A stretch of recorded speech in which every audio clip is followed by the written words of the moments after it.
ముగిశాయి. అందరూ కూడా చూశారు. నైతికతకు వెన్నుపోటుకు మధ్య జరిగినటువంటి ఈ పోరాటంలో నైతికంగా వైసీపీ గెలిచింది. కనీసం టీడీపీ వారు చెప్తా ఉన్నారు కదా, 54 కార్పొరేటర్లలో 40 మందిని మేము లాక్కున్నాము.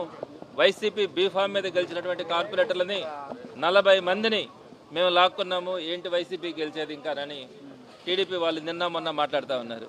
ఈరోజు ఆశ్చర్యంగా అనిపించింది.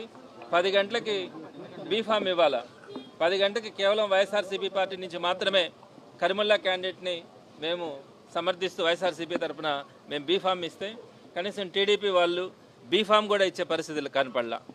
ఆ తర్వాత వాళ్ళు క్యాండిడేట్ని అనౌన్స్ చేసుకున్నారు. ఇండిపెండెంట్గా క్యాండిడేట్ని అనౌన్స్ చేసుకున్నారు.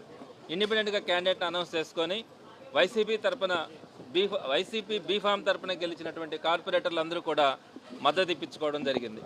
ఇది ఒక రకంగా మేము విప్పు జారీ చేసిన తర్వాత ఎక్కడైతే వారందరి మీద అనర్హత వేటు పడుతుందో అన్న ఆలోచనతో, ఆ భయంతో వారు ఇండిపెండెంట్ డెసిషన్ తీసుకోవడం, ఇండిపెండెంట్గా పోటీ చేయడం ఇవన్నీ కూడా జరిగినాయి.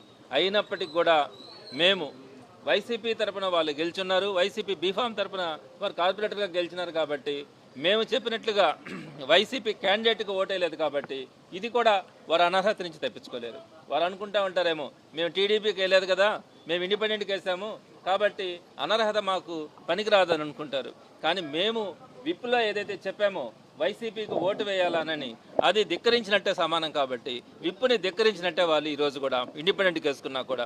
సో ఇక్కడ టీడీపీ 2 రకాలుగా ఓడిపోయింది. కనీసం క్యాండిడేట్గా కూడా వాళ్ళు అనౌన్స్ చేసుకోలేకపోవడం, 2 విప్పుని ధిక్కరించి ఓటేసినందువల్ల వారి యొక్క అనర్హత ఈరోజు ఫైల్ మూవ్ అయ్యేదానికి అవకాశం ఉంటుంది.